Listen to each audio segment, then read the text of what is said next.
Hello dear applicants, welcome to another series of Usapang Trabaho. Upang pag-usapan ang tungkol sa topic na paano mag-apply as a teacher sa Laos, narito ang isang kaibigan at sasamahan niya tayo at para makapagbigay ng tips, guidance, and advices, lalong-lalo na sa mga kaibigan natin dyan or yung mga may gustong mag-apply as a teacher sa bansang Laos. Sa panibagong series ng Usapang Trabaho, atin namang pag-usapan ang tungkol sa pagiging guro sa bansang Laos. At para bigyan tayo ng mga tips and advices, narito ang isang kaibigan para samahan tayo sa talakayang Usapang Trabaho. Siya ay nagtapos as registered midwife, licensed teacher, volunteered barangay health worker, public school teacher for 15 years, primary teacher sa Australian International School, at ngayon ay nagtuturo siya as secondary science teacher sa Oscar International School sa bansang Laos. Kaya for sure, marami tayong matututunan sa kanya. Please welcome Miss Rezelda Dizon. Sabay di, mabuhay! Ayan, hello Ma'am Rizelda, napakaganda ng ating Hello. guest for today. So Ma'am, kumusta po kayo dyan? Mabuti naman. Ayan, so shout out po sa mga sa mga kaibigan natin dyan sa Laos. Yes, maraming Pinoy. Yung maraming Pinoy. Ma'am, matagal na po ba kayo dyan sa Laos? Going 5 years. Going 5 years. Wow, napakatagal, and for sure marami po tayong may share sa ating mga viewers for today. Hopefully. Yeah. Of course, and thank you Ma'am for pagsama sa akin dito sa ating Usapang Trabaho series. Welcome, ikaw pa ba? Yes, thank you. And actually ma'am, sa ating page and channel, of course, ay maraming mga nagtatanong tungkol sa pagtatrabaho sa ibang bansa. Kasi mostly sa ating mga viewers ay mga interested sa usapang trabaho. Masaya po ako na kayo ang aking naimbitahan dahil ito ay iyong expertise, kaya tiyak maraming makaka-relate. Hindi naman expert. For 5 years ma'am na nagtuturo po kayo dyan, talagang masasabi na napakaganda na ng inyong mga experiences, no? Yan. So, para mas makatulong ma'am, ganito ang ating setup, no? Ma'am Rizelda, ako ay magkakaroon ng mga katanungan, mga simpleng katanungan lang naman based sa iyong knowledge and karanasan sa pagtuturo sa ibang bansa. So, first question Ma'am Rizelda, mahirap po bang mag-apply as teacher sa ibang bansa? Mahirap. Kasi, kung mag-a-apply ka sa ibang bansa as English teacher, kasi hindi naman tayo native speakers. So, second language lang natin siya. So, ang talagang paghahandaan mo at makakalaban mo talaga yung mga native speakers when it comes to applications. Kasi sa school namin, diverse siya. Iba-ibang nationalities. Pwede po bang malaman ma'am kung ano po yung mga napagdaanan nyo as applicant? Nung nag-apply po kayo dyan sa Laos, ano po yung mga steps na pinagdaanan nyo? Yung mga pwede nyo lang pong i-share kung pwede. Ako kasi nag-apply ako online. Online. And then, na-interview din ako online. So, after nun, papadalhan ka kasi ng mga kailangan mong documents. Kaso lang, ang naging problema ko, napakahirap kasi na magpadala ng mga documents sa Pilipinas at napakahigpit kasi ng ng labor code. So medyo nahirapan silang ipadala sa akin yung mga kailangan na documents. So ang nangyari, sinubukan ko munang lumabas as tourist. Okay. Kasi resigned naman na ako sa DepEd. Mm-hmm. So kaso lang, napakahigpit ng ating immigration. I agree. Nang pumasa ako sa interview, so sabi ng school, ipapadala nila yung mga necessary na mga documents. Kaso lang, mahigpit kasi yung labor nila dito syempre at saka labor laws natin dyan, magkaiba. Mm-hmm. So, kailangan ng mga translations. So, it takes time para matapos nila. So, nagsuggest sila na if ever, i-try ko mag-tourist. Okay. So, kaso lang, mahigpit nga at the same time, siguro pag galing ka kasi ng DepEd tapos resign ka pa, mahigpit talaga. Alam kasi nila talaga, hindi ka nababalik. Oo, tama. Kasi maghahanap ka na talaga ng trabaho. So, na-offload ako that time. Pero hindi ako nawalan ng pag-asa kasi nga, sabi naman ng school na gagawa sila ng paraan para ma-authenticate lahat ng documents. So, habang hinihintay ko yung proseso nila, So, gumagawa din ako ng paraan sa Pilipinas at doon tayo nagkakilala Yes. online. Yes. Dahil paalis ka to Vietnam. So, ang ginawa ko, pumunta ako ng immigration office. Parang nagtanong ako dun kung anong pwedeng gawin dun sa offload ko. So, nakita naman nila na qualified naman akong lumabas as tourist. So, napagbigyan naman ako. Okay, so yung first step na ginawa ni Ma'am Rizelda, mga kaibigan, is nag-apply siya through online. So, pwede bang malaman, ma'am, kung anong site? May site ba to? May website? Saan ka nag-apply as teacher dyan sa Laos? Wala kasing agency talaga sa Pilipinas, di ba? Pag gusto mo mag-apply ng papuntang Laos.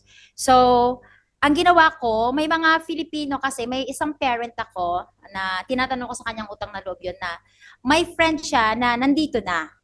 So, pinakilala niya ako. So, tapos, join niya ako sa isang group dito na Filipino community na sumasagot sila sa mga queries, sa mga tanong natin. So, tinulungan niya ako. Actually, isa siya sa nagbigay sa akin ng invitation. Nung second try ko. So, siya yung nagbigay sa akin pero hindi ko na siya babanggitin, pero nagpapasalamat ako sa kanya. Salamat talaga sa parent ko na yun at saka sa friend niya na pinakilala niya ako doon. So, tinulungan niya ako. Kaso lang, yung invitation kasi na pinadala niya sa akin ay kailangan din i-authenticate, kailangan din dumaan sa proseso. Kasi baka hindi din din sa atin sa Pilipinas. So, matagal din. Kaya, while nag-chat tayo that time, gumagawa ako ng paraan. So, kaya ako nakaalis talaga is dahil pumunta talaga ako sa Bureau of Immigration, sa office nila. Tapos nagtanong ako dun kung anong possible o pwede kong gawin kasi may record na ako sa immigration na offload. So mahirap nang lumabas.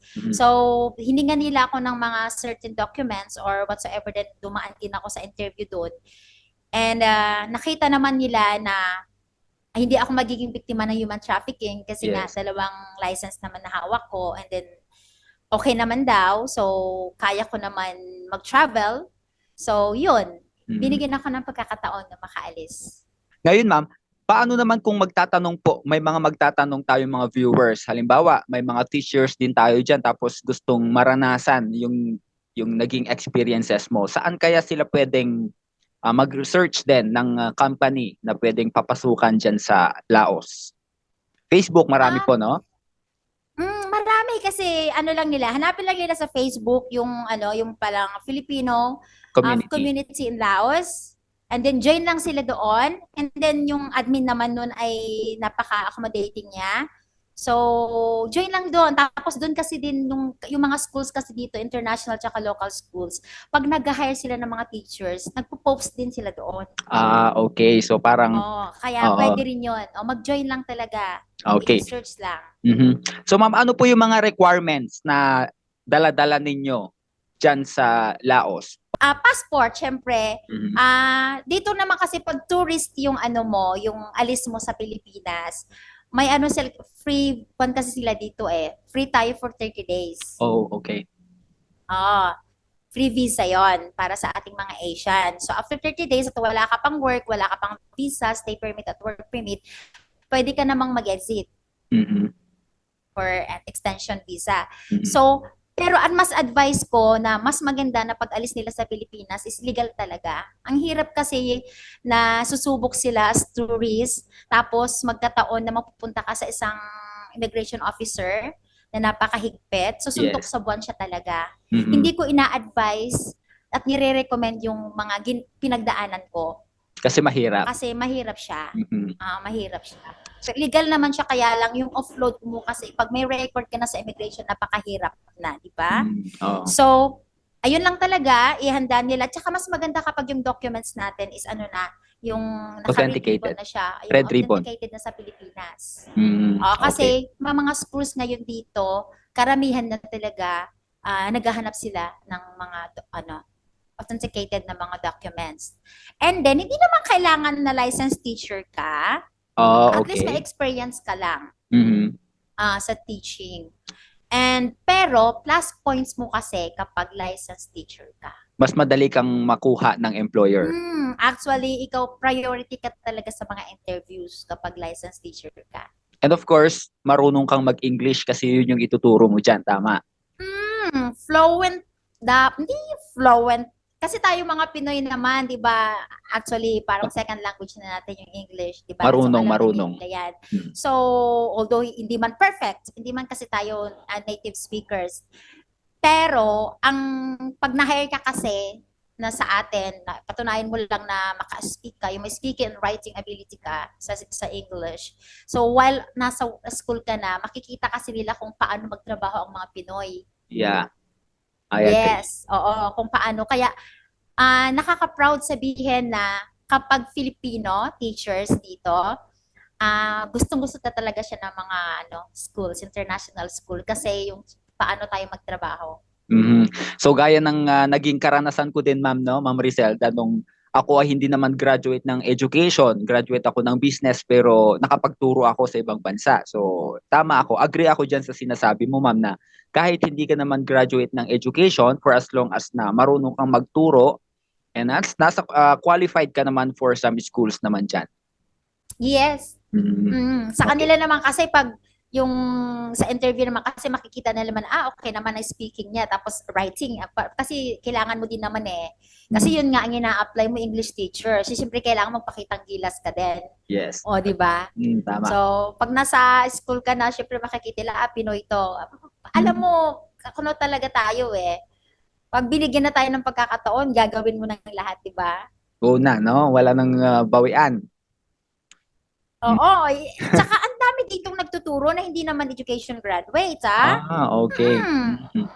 Binibigyan nila ng pagkakataon kasi alam naman nila kakayanan natin. At matalino at magagaling ang mga Pinoy.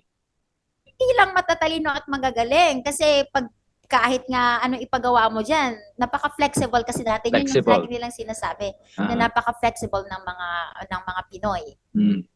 Okay. So ma'am, sa tingin nyo, bago kayo nakapunta dyan sa Laos, mga magkano yung nagastos nyo? Kahit hindi yung exact word, exact amount.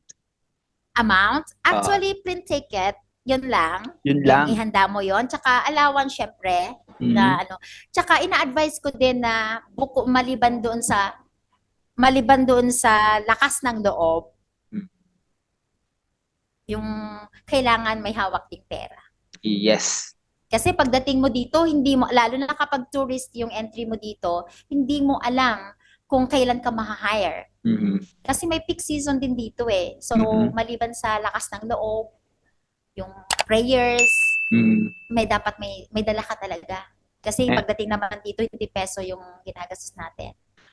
Abangan ang part 2 ng video tungkol sa topic na paano mag-apply na teacher sa bansang Laos, of course with our guest Miss Rizelda Dizon.